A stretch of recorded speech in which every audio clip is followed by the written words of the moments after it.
میں بھی اس سے گھبرا کر پوچھتا ہوں کہ آخر مسئلہ کیا ہے۔ اس وقت وہ کچھ نہیں کہتا اور کہتا ہے کہ مجھے ہاتھ دو، مجھے اوپر کھینچو۔ ابھی وہ اوپر آنے کی کوشش کر ہی رہا تھا کہ اچانک ہمیں اس دروازے کے ہلنے کی آواز آنے لگتی ہے۔ ایسا معلوم ہو رہا تھا کہ کوئی اسے کھولنے کی کوشش کر رہا ہو اندر سے۔ دیکھتے ہی دیکھتے وہ دروازہ تیز تیز آگے پیچھے ہونے لگتا ہے۔ اس دروازے میں آگے تالا لگا ہوا تھا۔ یہ احساس ہو رہا تھا جیسے مانو کوئی اندر سے باہر آنا چاہ رہا ہے اور دروازہ کھولنے کی کوشش کر رہا ہے۔ ہم دونوں یہ سب دیکھ گھبرا جاتے ہیں، کیونکہ ہمیں بتایا گیا تھا کہ یہ جگہ ہمیشہ سے بند ہے اور وہاں کوئی نہیں رہتا۔ مدثر جدوجہد کر کے آخر کار اوپر آ ہی جاتا ہے۔ سورج ڈھل رہا تھا۔ ہم بے حد ڈرے اور سہمے ہوئے اس گھر کی جانب دیکھ رہے تھے کہ یکدم ہمیں وہ دروازہ شانت ہوتا نظر آیا۔ ہم نیچے جانے کا ارادہ کرتے ہیں اور اپنے بکھرے کھلونے بٹورنے لگتے ہیں۔ میں مدثر سے پوچھتا ہوں کہ آخر اس نے اس کمرے میں کیا دیکھا۔ وہ مجھے بتاتا ہے کہ اس نے کمرے میں ایک بے حد خوفناک عورت دیکھی جس نے کالا چوگا پہنا ہوا تھا۔ وہ ہاتھ سے اشارہ کر کے مدثر کو اپنے پاس بلا رہی تھی۔ مدثر ڈرتا تب ہے جب وہ اس کی سفید آنکھیں دیکھتا ہے۔ یہ سننا ہی تھا کہ میں بھی بے حد خوفزدہ ہو جاتا ہوں۔ ہم اپنے کھلونے سمیٹ ہی رہے تھے کہ اچانک ہمیں اسی دروازے کے ہلکے سے کھلنے کی آواز آتی ہے اور چند سیکنڈ بعد ہمیں ایک آواز آتی ہے،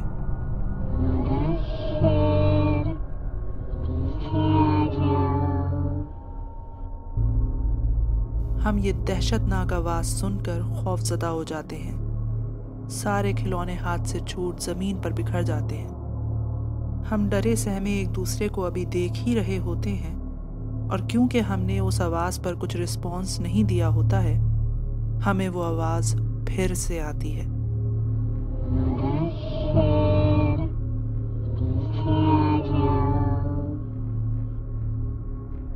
اب کی بار یہ آواز سن کر ہم دونوں گرتے پڑتے نیچے بھاگ جاتے ہیں۔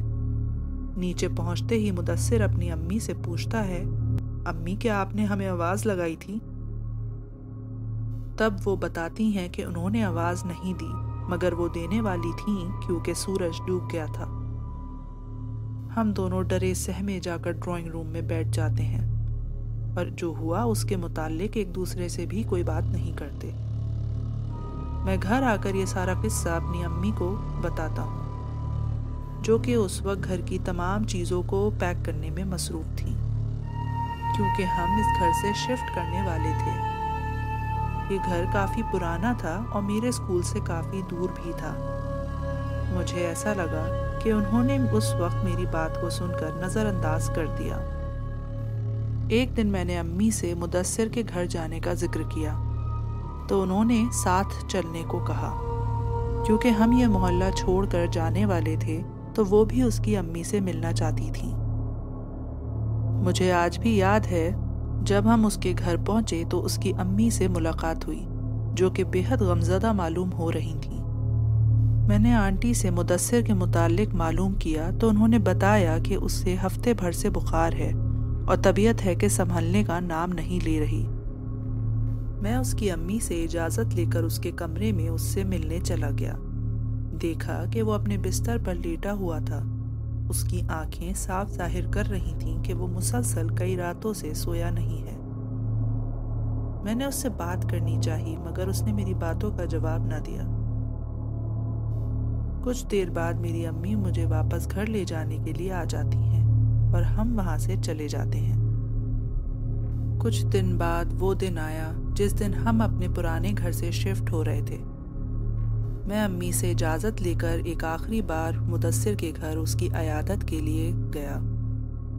کافی دیر اس کے گھر کا دروازہ کھٹکھٹانے کے بعد اس کی امی نے دروازہ کھولا اور انہوں نے بتایا کہ وہ ابھی نہیں مل سکتا کیونکہ اس کی طبیعت ٹھیک نہیں ہے۔ گھر لوٹتے وقت میں نے خود کو تسلی دی اور سمجھایا کہ اس سے ملاقات میں اسکول میں کر لوں گا، مگر مجھے نہیں پتا تھا کہ ان دنوں کے بعد میں مدثر کو پھر کبھی نہیں دیکھ پاؤں گا۔ مدثر پھر کبھی اسکول نہیں آیا۔ میں مسلسل خود کو اس کے بارے میں سوچتے ہوئے پاتا۔ وقت گزرا، سال بیت گئے، دھیرے دھیرے میرے ذہن سے مدثر کی یادیں بھی دھندلی ہو کر غائب ہو گئیں۔ میں اسٹڈیز میں لگ گیا اور پھر کالج اٹینڈ کرنے کے لیے دوسرے شہر چلا گیا۔ بزی شیڈیول ہونے کی وجہ سے میں چھٹیوں میں بھی گھر کم جاتا تھا۔ ایک دفعہ ونٹر ویکیشنز میں میں ذرا طویل وقت کے لیے گھر واپس آ رہا تھا۔ وہی کچے راستے اور مکانات دیکھ کر بچپن کی یادیں تازہ ہو گئیں کہ یکایک مجھے مدثر کا خیال آیا۔ میں پھر سوچ میں گھر گیا کہ آخر اس کو ہوا کیا تھا، اور یہ کہ اب وہ کہاں ہے اور کیا کر رہا ہے۔ اس خیال کے آتے ہی میں نے ڈرائیور سے کہہ کر گاڑی اپنے پرانے محلے کی طرف لے جانے کو کہی۔ ہم جب وہاں پہنچے تو دیکھا وہ محلہ اب پہلے سے بھی زیادہ سنسان اور بنجر ہو گیا تھا۔ اچانک ہی محلے کا مشاہدہ کرتے کرتے مجھے مدثر کا گھر نظر آیا۔ میں نے اس سے ملنے کے لیے گاڑی اس کے گھر کے سامنے ہی رکوائی۔ جب گاڑی سے اترا تو دیکھا کہ گھر کافی خراب کنڈیشن میں تھا، جیسے وہاں کوئی رہتا ہی نہیں ہے۔ جب میں نے گھر کے دروازے پر جا کر کھٹکھٹایا تو کوئی کھولنے نہیں آیا۔ میں کافی دیر تک وہاں کھڑا رہا پر کسی نے بھی دروازہ نہیں کھولا۔ میں مایوس ہو کر وہاں سے جانے لگا کہ محلے کے ایک ضعیف شخص نے آ کر مجھے بتایا کہ یہ لوگ گھر چھوڑ کر کسی اور شہر میں جا کر بس گئے ہیں۔ میں نے ان کا شکریہ ادا کرتے ہوئے ان لوگوں کا ایڈریس معلوم کیا اور فوری طور پر دوسرے شہر کے لیے روانہ ہو گیا۔ انکل کا دیا ایڈریس کسی اپارٹمنٹ کا تھا۔ انکل کے دیے ایڈریس پر جب میں پہنچا تو دروازہ ٹو مائی سرپرائز مدثر نے کھولا۔ اتنے سالوں بعد اسے دوبارہ دیکھ بے حد خوشی ہوئی۔ وہ بھی مجھے دیکھتے ہی پہچان گیا۔ ہم نے کافی دیر باتیں کریں اور بچپن کی یادیں تازہ کریں۔ جب میں نے اس سے آخری دن کے متعلق معلوم کیا تو وہ افسردہ ہو گیا اور اس نے مجھے سب بتایا، جسے سن کر میرے پیروں تلے زمین کھسک گئی۔ اس نے بتایا کہ ان کا وہ گھر جسے وہ کئی سالوں پہلے چھوڑ آئے وہ پراسرار ہے، اور یہ کہ اس پر جنوں کا قبضہ ہے۔ اس نے یہ بھی بتایا کہ اس کے دادا نے اسے یہ ساری باتیں کئی سالوں بعد بتائیں۔ اس کی پیدائش سے پہلے اس کے گھر کے پیچھے صحن والے حصے میں کچھ لوگ کرائے پر رہنے کے لیے آئے تھے۔ گھر بڑا تھا، لوگ کم تھے، اس لیے اس کے دادا نے پیچھے کا حصہ کرائے پر اٹھا دیا تھا۔ اس فیملی میں ایک آدمی تھا اور صرف وہی دادا سے بات چیت کرنے کے لیے آیا کرتا تھا۔ اس نے گھر لینے سے پہلے دادا سے یہ کہا تھا کہ اپنے گھر کی چھت پر کسی کو مت بھیجیے گا، کیونکہ اس کے گھر میں عورتیں ہیں جو کہ پردہ کرتی ہیں۔ دادا نے اس شرط پر حامی بھر دی اور اسے وہ گھر کرائے پر دے دیا۔ کچھ دن بیتے تھے کہ محلے والوں نے یہ غور کیا کہ اس خاندان کے لوگ کہیں باہر آتے جاتے نہیں ہیں۔ خیر، یہ بات آئی گئی ہو گئی، مگر کچھ دنوں کے بعد ایک رات 3 بجے اس گھر سے کسی بکرے کے رونے کی آواز آنے لگی۔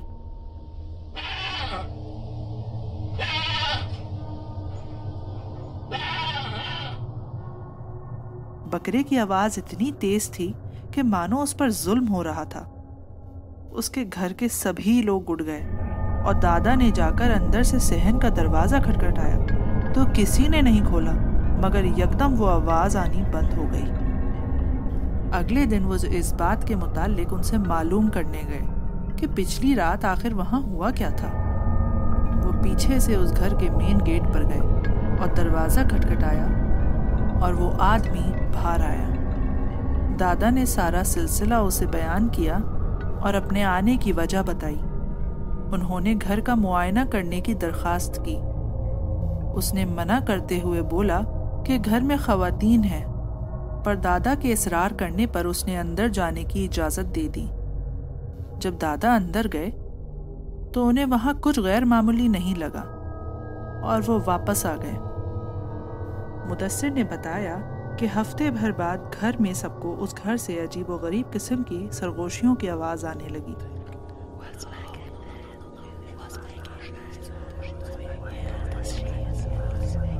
اور ایک رات جب ایسا دوبارہ ہوا تب اس کے دادا اور ابو دونوں نے چھت پر جا کر معاملے کی تہہ تک جانے کا فیصلہ کیا۔ جب وہ دونوں چھت پر گئے تو جو انہوں نے دیکھا اسے دیکھ کر ان کے ہوش اڑ گئے۔ کچھ عورتیں برقع پہنے آنگن کے بیچوں بیچ گھیرا بنائے بیٹھی تھیں۔ انہوں نے بیچ میں آگ جلا رکھی تھی اور وہ سب ایک بکرے کی بلی چڑھا رہی تھیں۔ وہ مسلسل کچھ دہرا رہی تھیں۔ سننے میں وہ شیطانی آیتیں لگ رہی تھیں۔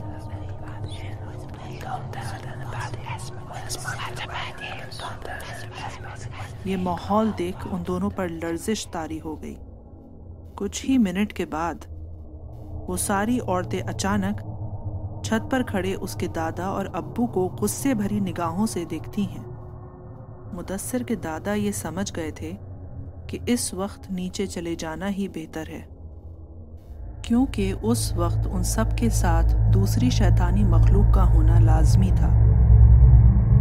اگلے دن صبح ہوتے ہی اس کے دادا اور ابو اس گھر اس معاملے کی تفتیش کرنے کے لیے گئے۔ پایا کہ دروازہ کھلا ہوا تھا۔ جب وہ دونوں اندر داخل ہوئے تو دیکھا وہ سب لوگ وہاں نہیں تھے۔ کمرے سارے خالی تھے، بس کچھ کالے جادو کا سامان پڑا ہوا تھا۔ یعنی رات کے سناٹے میں وہ پراسرار خاندان غائب ہو چکا تھا۔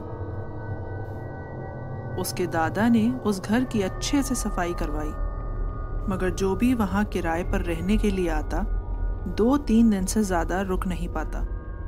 کرایہ دار شکایت کرتے تھے کہ یہاں کوئی مخلوق ہے جو انہیں پریشان کرتی ہے، انہیں سونے نہیں دیتی اور ان کو بے حد برے خواب آتے ہیں کہ اگر وہ یہاں رہے تو وہ مخلوق ان پر طاری ہو جائے گی اور ان کو جانی نقصان پہنچائے گی۔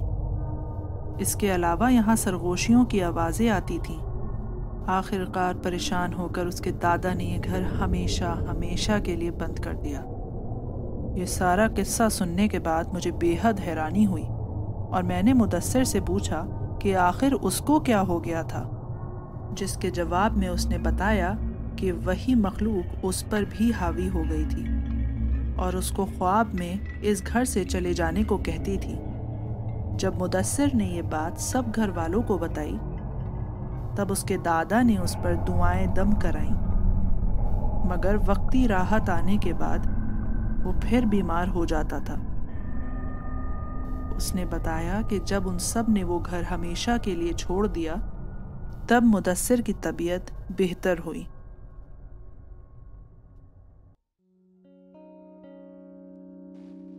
Hey guys, I really hope you enjoyed this story that I wrote. And if you did, please do not forget to like and share it with your family and friends. Also, please consider subscribing to my channel and ring that notification bell so that you get notified when I upload my next video. Take care and be safe until then.